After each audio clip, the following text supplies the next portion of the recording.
55,000 మంది ఈరోజు తీవ్ర నిరాశతో ఉన్నారు. తెలుగుదేశం కూటమి ప్రభుత్వం మేము ఉద్యోగులు కార్మికుల సమస్యలన్నీ పరిష్కారం చేస్తాం, అందరికీ మంచి రోజులు చేస్తామని చెప్పారు. 9 నెలలు అవుతుంది గద్దెలకి. ఈ 9 నెలల కాలంలో ఏ ఒక్క సమస్య పరిష్కారానికి నోసుకోలేదు.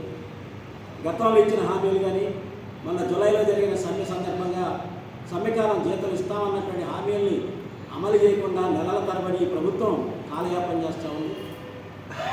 రాష్ట్ర వ్యాప్తంగా ఆప్కాస్ ద్వారా 60,000 దాటాయని వేలాది మందిని ఇప్పుడు రిటైర్మెంట్ చేస్తూ ఉన్నారు. రాష్ట్ర వ్యాప్తంగా రిటైర్మెంట్ బెనిఫిట్స్ లేవు, గ్రాట్యుటీ లేదు, కనీసం వాళ్ళ పిల్లలకి ఉద్యోగాలు ఇవ్వకుండా ఈరోజు దొడ్డిదారిన అధికార పార్టీ మనుషుల్ని అనుయాయుల్ని లంచాలు తీసుకొని ఉద్యోగాలు ఇచ్చే పని చేస్తూ ఉన్నారు. 9 నెలలుగా మా పిల్లలకు ఉద్యోగాలు ఇవ్వండి, రిటైర్మెంట్ బెనిఫిట్స్ ఇవ్వండి, ఆశాలకు ఇచ్చారు, అంగన్వాడీలకు ఇచ్చారు, గ్రాట్యుటీ కానీ 62 ఏళ్ళకి వయసు పెంచారు, మాకు కూడా ఆ రకమైనటువంటి సమస్యలు పరిష్కారం చేయమని అడుగుతూ ఉంటే ప్రభుత్వం పెడచెవి పెడతా ఉంది. పైగా 3 మంత్రుల కమిటీ చేసినాం, ఆ 3 మంత్రుల కమిటీ తీర్మానం చేయాలని చెప్పేసి అధికారులు చెబుతున్నారు. కానీ ఆ 3 ఏ రోజు మీటింగ్ చేయడం కానీ సమస్యల మీద చర్చించడం కానీ కార్మిక సంఘాలు చర్చలు పిలిచే పని కూడా చేయడం లేదు. దానివల్ల సమస్యలు చాంతాగా పెరిగిపోతాయి. ఈరోజు 24,000 రూపాయలు జీతం తీసుకున్న డ్రైవర్లు కానీ ఇతరులు కానీ యూజీడీ వర్కర్లు ఈ ఈఎస్ఐకి అర్హులు కాకుండా ఉన్నారు. హెల్త్ కార్డులు, పార్కుల్లో పనిచేసే వాళ్ళకి ఇవ్వాల్సినటువంటి జీతాలు చెల్లించట్లేదు.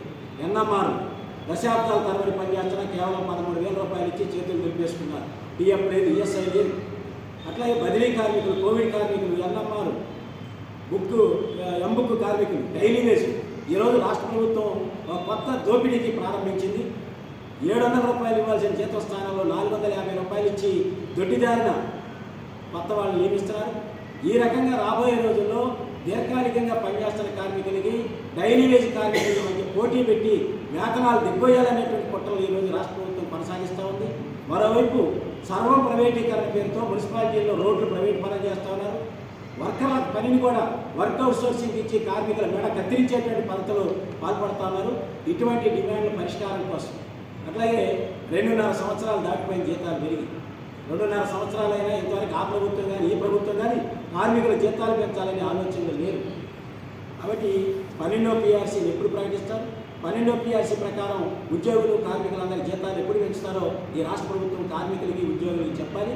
ఈ డిమాండ్ల పరిష్కారం కోసం అట్లాగే పర్మనెంట్ వాళ్ళకి డిఏ బకాయిలు చెల్లిస్తున్నాం ఇంతవరకు చేతికి డబ్బు రాలి చాలామందికి సరెండర్ లీవుల సంగతి అట్లాగే ఉంది.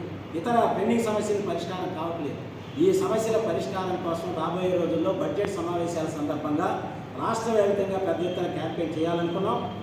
మేము స్వతంత్రంగా కృషి చేస్తూనే కలిసి వచ్చే సంఘాలను కలుపుకొని పెద్ద ఎత్తున పోరాటాల్లోకి వెళ్ళాలనుకున్నాం. కాబట్టి మున్సిపల్ కార్మికులందరూ కూడా AP municipal workers and employees federation ఇచ్చేటువంటి పిలుపులు కార్యక్రమాల్లో పాల్గొని జయప్రదం చేయాలని రాష్ట్ర ప్రభుత్వం కూడా బడ్జెట్ సమావేశాల్లోపు కార్మికులకు జీతాలు పెంచడం, 12వ PRC ప్రకటించడం, ఇతర పెండింగ్ సమస్యలు పరిష్కారం చేయని పక్షంలో రాబోయే రోజుల్లో రాష్ట్ర వ్యాప్త నిరవధి సభ్యులు కూడా పూనుకోవాలని రాష్ట్ర కమిటీ తీర్మానించింది. కె ఉమాశ్వరరావు రాష్ట్ర ప్రధాన కార్యదర్శి.